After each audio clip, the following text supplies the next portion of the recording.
Oh, hey. Sorry for the wait. Something kinda grabbed my attention, if you will. But no, seriously, it has been a while. Please don't leave. The grabbing mechanics in Portal 2 is a topic that has interested me for quite some time now, but after diving deeper in order to understand it, it soon dawned on me just how... Well, it's a lot.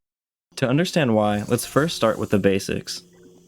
That is basics in education and learning. That's me. Grabbing, also associated with +Use, is the main method used to pick up props, press buttons, and open doors.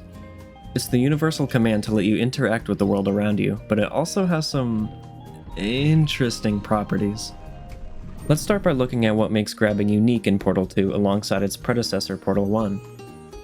One difference in this case is the grab range. In Portal 1, in simplified cases, the standard grab range is about 80 units.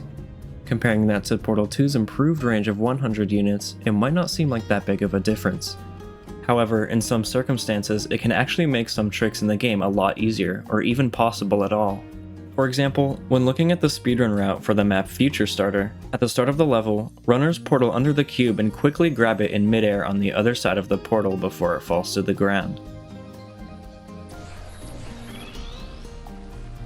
Additionally, in Chapter 8 in the map Stop the Box, you can get away with a really cheeky midair cube grab that trivializes the entire puzzle.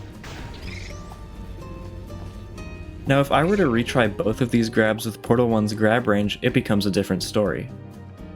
Future Starter, while still possible, becomes rather finicky and a tad bit annoying to do quickly.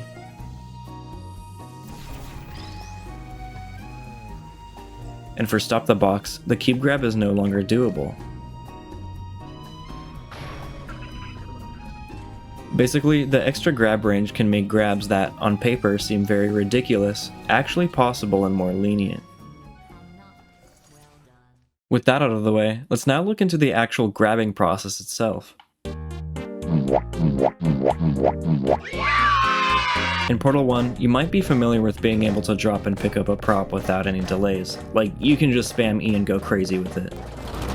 But in Portal 2, this isn't really the case.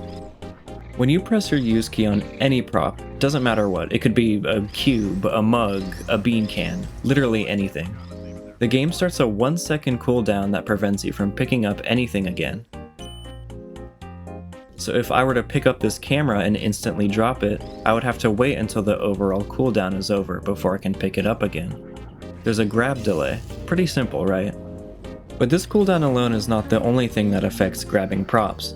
The issue is that while every single prop in the game has a re-grab cooldown, cubes have something else. A dropping cooldown.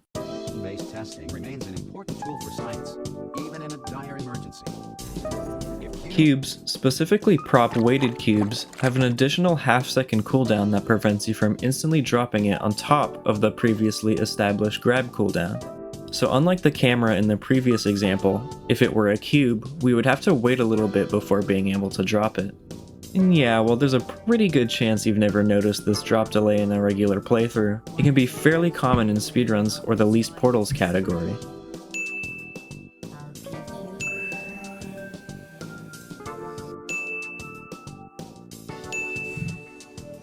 Well, what am I doing?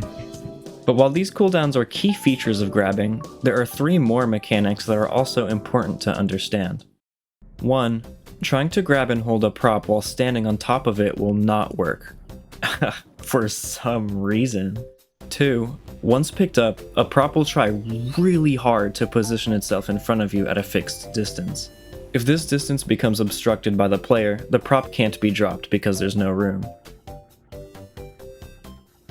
Coming up on number 3, we got a crazy feature for you guys. Objects in Portal 2 are usually shown to have collision through something called anchor points. Oftentimes, when picking up a prop, these anchor points disappear, preventing the player from having collision with it. However, pushing against a prop in very specific circumstances and then picking it up actually maintains these anchor points, thus resulting in maintained collision. Try to remember these 3 features as we'll come back to them again when the time comes. And that's gonna do it for our list. If you enjoyed, make sure to smash the like button.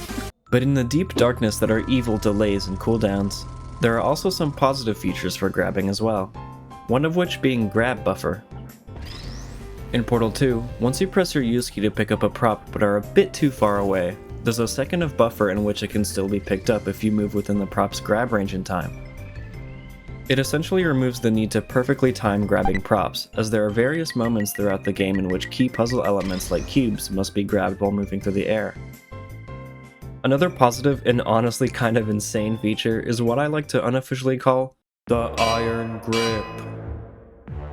What the what's that? When a prop is held, there's a counter behind the scenes that monitors forms of obstruction between the player and the prop.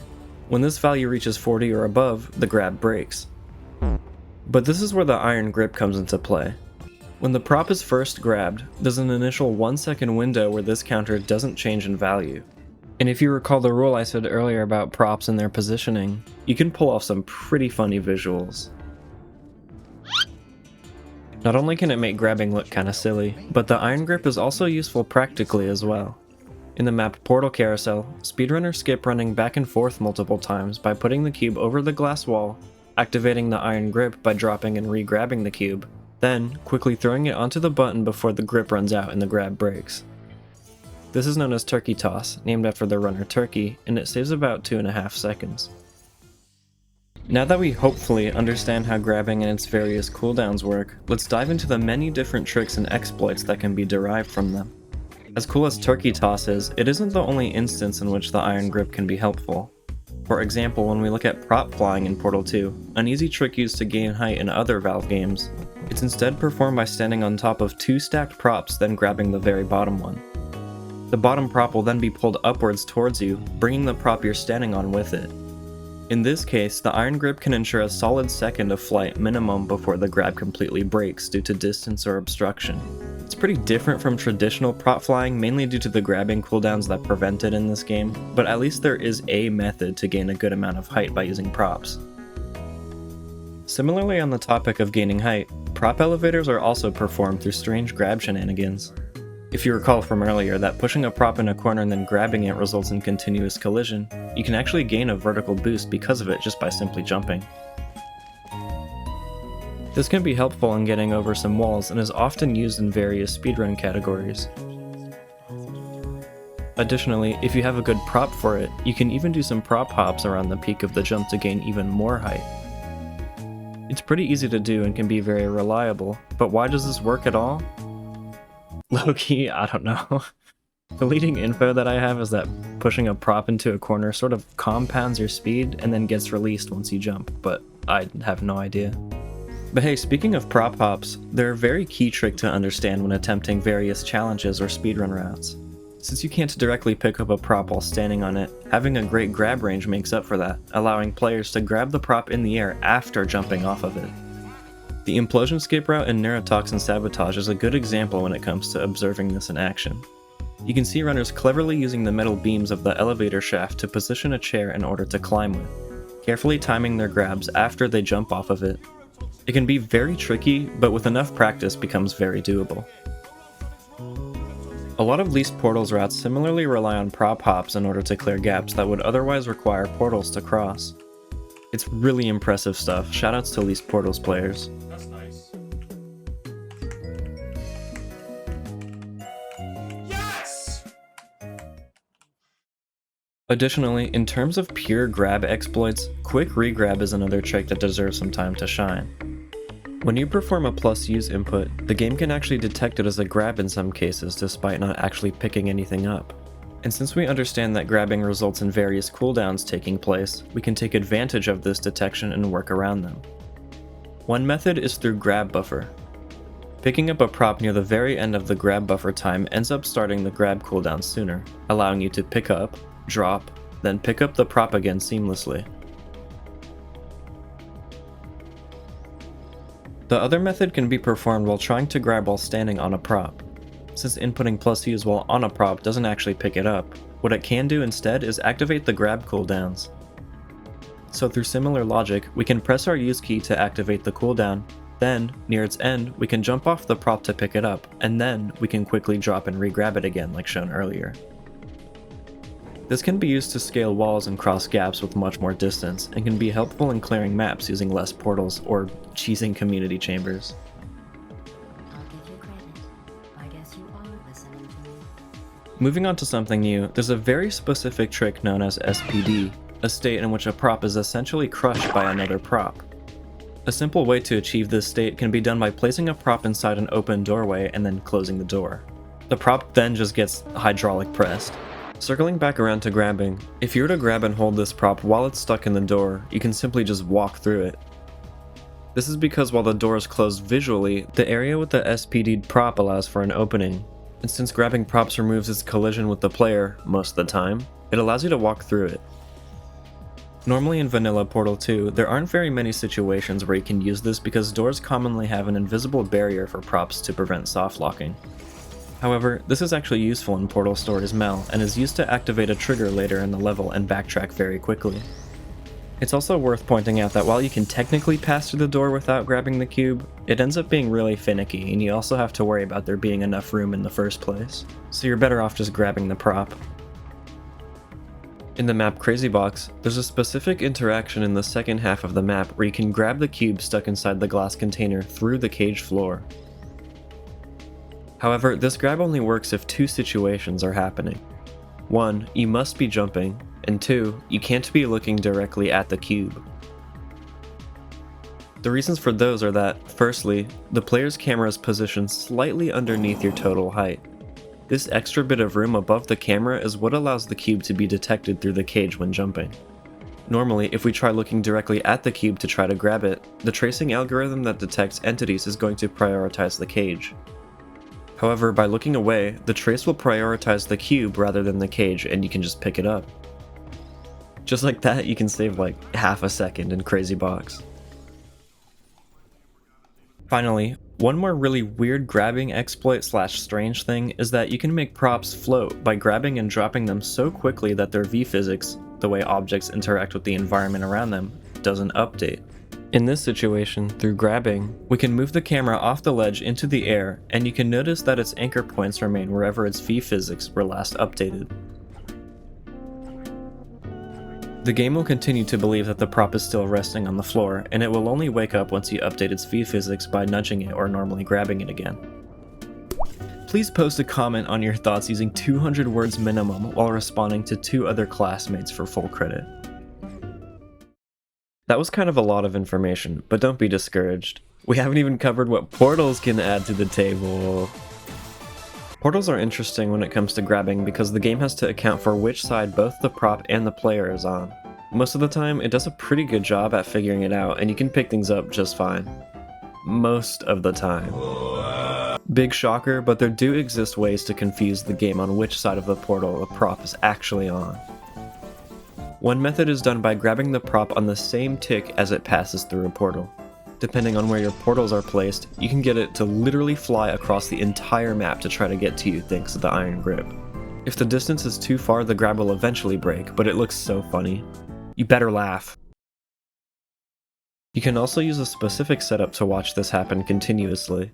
All you have to do is go to a map like laser chaining, portal right under a camera without breaking it, and just sort of hold a cube into it. Check it out.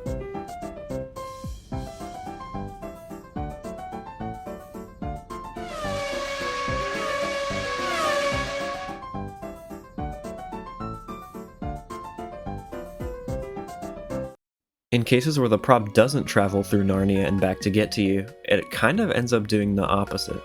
For example, if you input +use through a portal, not necessarily directly at a prop, but close enough that it would grab the prop normally, the game triggers the 1-second pickup delay but doesn't actually grab it. All this does is make you look like a moron trying to pick up something that's right in front of you. It's almost like it's bolted to the floor. There are also scenarios where walking through specific portal placement can alter the gravity of cubes when dropped. The change in orientation alongside the direction you are facing can cause cubes to shoot downwards incredibly fast once you let go of them. While I'm personally not sure exactly as to why this happens, I do know that it can become a problematic thing in the map Laser vs Turret as part of the speedrun route. Preemptively dropping the cube after exiting the portal makes putting it on the button rather tricky because the sheer dropping momentum can cause it to roll away. As a brief intermission, I just wanted to say hello to YouTube commenter Simon. They've commented hi a lot, so everyone please say hi back. Thank you. Anyways, all of the mechanics that we just looked at were performed in Portal 2's single player mode. However, Portal 2 has more than one game mode, and it just so happens to let you play with more than one person. Co-op still follows most of the same grab and cooldown mechanics as single player, like the grab and drop delay or grab buffer. However, it also has some key differences or even new features entirely. One important key difference is the physics of the prop when being grabbed or held. In single player, when a prop is initially grabbed, it literally flies to you, interacting with the environment on the way. When held, you can brush it against walls, other props, and you can put obstruction between yourself and what you are holding. While this is usually true in co-op through props like turrets, cubes, spheres, and the CD at the end of courses don't abide by this. They don't fly through the air to you, interact with the walls, bump your co-op partner, and while they can push turrets, they can't push other cubes. It's held in front of you, but the actual interaction with the environment just isn't there. The side effect of this is really cool actually. Since like 90% of props pretty much just teleport when you initially grab it, you can bring props through insanely tight gaps, droppers, and even past fizzlers with specific setups.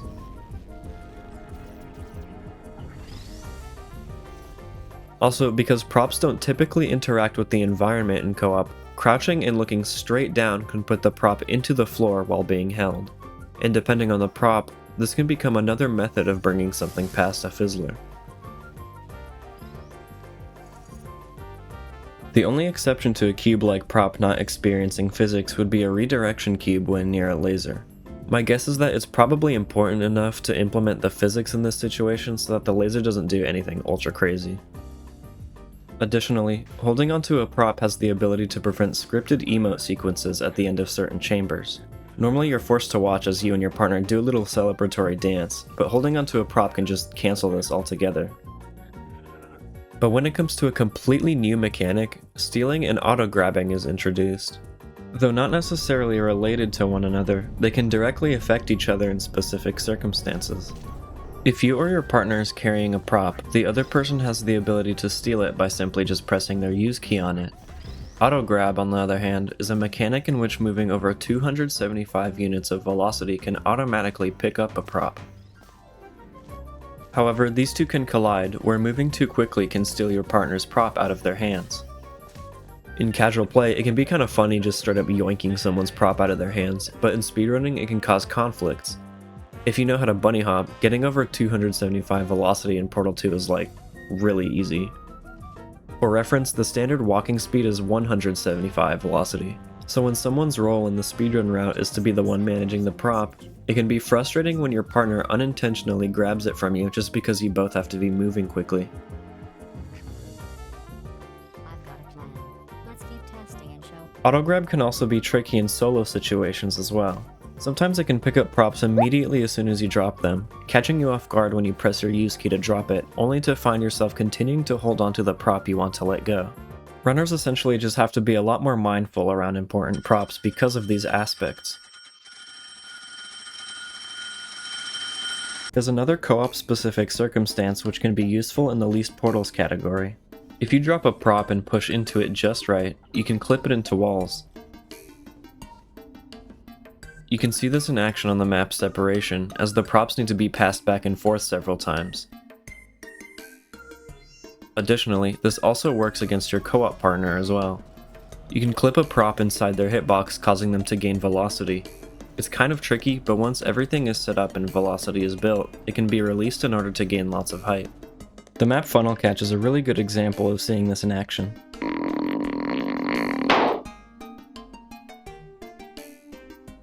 One last bit of information to wrap things up that I'm not sure is even useful for anything really, is that grabbing a camera in co-op is incredibly buggy. There's one that you can break in one of the core 6 maps, and when grabbing it, it seems fine at first, but once your partner tries to steal it from you, it sort of duplicates in a weird way. It can disappear when you drop the duplicated one, or it can kind of hang off the original. Very weird stuff. Well, I hope this grabbed your attention. There's probably a lot more things that I missed, or even explained incorrectly for all I know. But I'm good, bro. I want to give a gigantic, humongous, ultra thank you to Super Itterton for helping me understand literally anything regarding this topic. He was very patient, and I feel like I was kind of annoying, so I appreciate his time. It was very super of Itterton to teach me these things. Please check him out. He does insane things in Portal 2, and he's made this entire thing possible. I'd also like to say thank you to Kilo, Seer, Nidboy, and Kurziao for helping out in some form or another as well. So, thank you. I also want to apologize for the really long absence. I've had to finish school recently, so the shackles have hopefully fallen and uploads will be normal again. Thank you for your patience. Have a good day. I appreciate it.